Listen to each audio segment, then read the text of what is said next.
क्या आपको पता है कि मनुष्य को जन्म लेने के लिए 84 लाख बार अलग अलग योनियों में जन्म लेना पड़ता है। आपने तो सुना ही होगा कि मृत्यु के बाद यमदूत इंसान की आत्मा को यमलोक ले जाते हैं, जहाँ पाप और पुण्य को तौला जाता है, कर्मों का हिसाब किया जाता है और सजा सुनाई जाती है। लड़की को परेशान करने पे कौन सी सजा, किसी की संपत्ति हड़पने वाले को कौन सी सजा दी जाती है और किस गुनाह की कौन सी सजा दी जाती है, ये हम आपको आज बताने वाले हैं। लोगों का कहना है कि वेद पुराण को घर पे कभी नहीं रखना चाहिए और ना ही इस किताब को कभी पढ़ना चाहिए। पर ऐसा क्यों? क्योंकि इस किताब को सिर्फ और सिर्फ तब पढ़ा जाता है जब किसी की मृत्यु हो जाती है। मृत्यु एक ऐसा सच जिसे बहुत कम लोग समझ पाए। पुराणों के अनुसार जीवन में अच्छे कर्म करने वाले स्वर्ग में जाते हैं और पाप से भरे जीवन जीने वाले लोग नरक की ओर चले जाते हैं। लेकिन क्या ये सच में ऐसा होता है? क्या आपने कभी ये सोचा है कि मृत्यु के बाद एग्जैक्टली होता क्या है?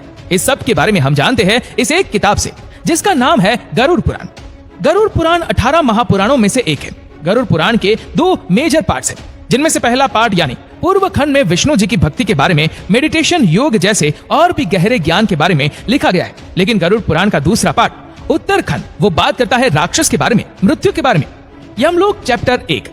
गरुड़ पुराण में विष्णु जी ने ये बताया है कि यमलोक में चित्रगुप्त जी के पास हर इंसान के कर्मों की लिस्ट होती है। उसने कितने पुण्य किए, कितने पाप किए, ये सब कुछ डिटेल में लिखा होता है। चित्रगुप्त की सभा में हर प्राणी के पाप और पुण्य डिस्कस किए जाते हैं और उसके हिसाब से उसकी पनिशमेंट को भी डिसाइड किया जाता है। यमराज की सभा में जाने के लिए 4 दरवाजे होते हैं। जो लोग पुण्य आत्मा होते हैं, मतलब जिनके दिल साफ हो, उन्हें पूर्व यानी कि ईस्ट के दरवाजे से जाने को मिलता है। इस रास्ते में गार्डन से, सुंदर हंस है और ये अमृत से भरा हुआ होता है। पश्चिम यानी कि वेस्ट का रास्ता, जो ज्वेलरी से डेकोरेट किया हुआ है। जो संत है उनको इस रास्ते से जाने को मिलता है। जिन्होंने अपने जीवन में दान किया हो या जिनकी मृत्यु किसी तीर्थ के पास हुई हो, उन्हें उत्तर यानी कि नॉर्थ के रास्ते से यमलोक जाने को मिलता है। इन तीनों दरवाजे को पार करने वाली आत्माओं को किसी भी तरह का भय नहीं होता है। उन्हें हर तरह की सुख सुविधाएं दी जाती है। यमलोक में उनकी मुलाकात धर्मराज से होती है, जो उनके आगे के सफर पर उन्हें ले जाती है। और जिन लोगों ने पाप किए हो, दूसरों को दुख पहुंचाए हो, उन लोगों को दक्षिण के द्वार से उसे यमलोक पहुंचाया जाता है। और इस द्वार की दूसरी तरफ उनके बुरे कर्मों का फल उनका इंतजार करता है, क्योंकि वहां उनकी मुलाकात होती है धर्मराज के भयंकर अवतार यमराज से, जो उन्हें उनके पापों की सजा देता है। Punishment chapter 2। गरुड़ पुराण में अलग अलग पापों और दुष्कर्मों के लिए 28 अलग अलग भयानक और दर्दनाक पनिशमेंट बताई गई है। हर बुरे कर्म के लिए एक सजा है। इनमें से 4 ऐसी भयानक सजाएं हैं जिनके बारे में सुनकर आपका दिल दहक जाएगा। भयानक चाबुक मार। जो लोग दूसरों की संपत्ति चुराते हैं, यम के सेवक उन्हें रस्सी से बांधकर तमिस राम नाम के नरक में भेज देते हैं। उस नरक में उनको चाबुक से लगातार मारा जाता है। उनके बदन को इतना छील दिया जाता है कि उसमें से खून बहने लगे और वह इंसान बेहोश हो जाए। जब उसे होश आता है तो ये सारा प्रोसेस रिपीट किया जाता है, तब तक जब तक उसके सारे पापों की सजा खत्म नहीं हो जाती। दूसरी सजा रौरावम यानी सांपों से डसवाना। जिन लोगों ने दूसरों के साथ किसी भी तरह का छल कपट किया है, उन्हें रौरावम नर्क में भेजा जाता है। चलते हुए कोयले से भी भरी धरती पर उन्हें फेंक दिया जाता है, जहाँ वो अपनी जान बचाने के लिए यहाँ वहाँ भटकते हैं। उनके पैर छील कर फट जाते हैं, जिसके बाद सैकड़ों जीव जैसे सांप, मच्छर, बिच्छू, कौवे उनके बदन को नोच नोच कर खा लेते हैं। उनका शरीर दोबारा जुड़ता है और पूरी सजा फिर से दोहराई जाती है। नर्क लोक की तीसरी सजा कुंभीपाकम यानी तेल में पकाया जाना।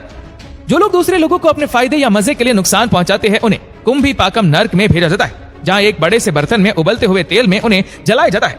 चौथी भयानक सजा तप्ता मूर्ति यानी जलाया जाना। जो लोग नाजायज रिश्ते बनाते हैं, अननेचुरल सेक्सुअल एक्टिविटीज करते हैं, उन्हें इस नर्क में जलाया जाता है। तपते हुए अंगारों से तहकती हुई जमीन पर उन्हें बांधकर फेंक दिया जाता है, जहां उनका बदन धीरे धीरे आग में पिघल जाता है। मृत्यु चैप्टर 3। एक व्यक्ति की मृत्यु तय होने के बाद जिस वक्त उसके शरीर से उसकी आत्मा निकलती है, उसके सेंसेस काम करना बंद हो जाते हैं। उसे लोग परलोक सभी एक साथ दिखाई देने लगते हैं। जब प्राण निकल जाते हैं तो एक मनुष्य को इतना दर्द होता है जैसे उसे 40,000 बिच्छुओं ने एक साथ डंक मारा हो। मृत्यु के समय यमलोक से 2 यमदूत आते हैं। काला रंग, गुस्से से भरी आंखें, टेढ़ा मुंह। उनका रूप इतना डरावना होता है कि मरने वाला जीव डर के कारण अपने शरीर को और कस के पकड़ लेता है। उसकी आत्मा वापस अपने शरीर में घुसना चाहती है, पर यह पॉसिबल नहीं होता। यमदूत ने उस आत्मा को कस कर रस्सियों से जकड़ा होता है। बहुत कोशिश के बाद वो जीव तड़प कर रोने लगता है। वो गिर जाता है और उसकी आत्मा शरीर से निकल जाती है। यमदूत तुरंत उसकी आत्मा को बांध कर ले जाता है और यहीं से शुरू होता है ये यमलोक का सफर, जहाँ पाप और पुण्य को तौला जाता है, कर्मों का हिसाब किया जाता है और सजा सुनाई जाती है। मृत्यु के बाद यमदूत इंसान की आत्मा को यमलोक ले जाते हैं। यमलोक का सफर चैप्टर 4। माना जाता है कि जिस इंसान ने अपनी जिंदगी में अच्छे कर्म किए हो, पुण्य, दान, सेवा की हो, उसके लिए यह सफर बहुत ही ज्यादा आसान और आरामदायक होता है। उसे एक रथ में बिठा कर ले जाया जाता है। लेकिन जिसने अपनी जिंदगी में अच्छे कर्म नहीं किए होते हैं, उनके लिए सफर का हर क्षण दर्द और पीड़ा से भरा होता है, क्योंकि यमदूत उस जीव की आत्मा को रस्सी से बांधते हैं और घसीटते हुए ले जाते हैं। उसे कहीं पर भी आराम करने का मौका नहीं मिलता। इस पूरे रास्ते में 16 स्टेशन क्रॉस करने होते हैं। रास्ते में कहीं बर्फीली हवाएं तो कहीं आग की बारिश होती है। कहीं उसे घने जंगल में जानवरों का सामना करना पड़ता है तो कहीं लीच से भरे कीचड़ में गिरना पड़ता है। आत्मा रोने लगती है, लेकिन यमदूत बिल्कुल भी दया नहीं दिखाते।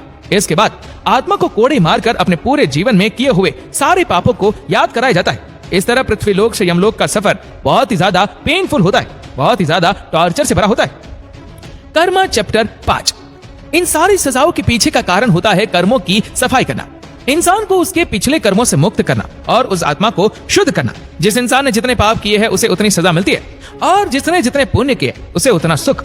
लेकिन दोनों का ही पर्पस होता है आत्मा के कर्मों को बैलेंस करना, क्योंकि ऐसा हो जाने के बाद आत्मा अपने सारे बॉडी अटैचमेंट से अलग हो जाती है और उसके पुनर्जन्म का प्रोसेस शुरू हो जाता है। गरुड़ पुराण में भगवान विष्णु कहते हैं, जिस तरह इंसान कपड़े बदलता है उसी तरह आत्मा भी शरीर बदलती है, लेकिन एक मानव शरीर मिलना बहुत ही भाग्य और कष्ट की बात है। गरुड़ पुराण के चैप्टर 4 में विष्णु जी गरुड़ देव को बताते हैं, एक जीव को 84 लाख बार अलग अलग योनियों में जन्म लेना पड़ता है। उसके बाद मनुष्य योनि में जन्म मिलता है। एक जीव को उसके कर्मों के आधार पर, उसके पाप और पुण्य के आधार पर अगला जीवन मिलता है। वो कभी कोई कीड़ा बनता है, कभी कोई पशु या पक्षी या फिर कोई पेड़ बन जाता है। ऐसे ही 84 लाख बार अलग अलग रूप में जन्म लेने के बाद जब उसके पाप और पुण्य बराबर हो जाते हैं तब मनुष्य जीवन की प्राप्ति होती है। गरुड़ पुराण डिटेल में डेथ की बात करती है, पर साथ ही ये हमें कई सारे लाइफ लाइसेंस भी सिखाती है। ये हमें बताती है कि हमें मनुष्य जीवन बहुत मुश्किल से प्राप्त होता है। इस जीवन को किस तरह जीना है ये चॉइस हम सबकी है।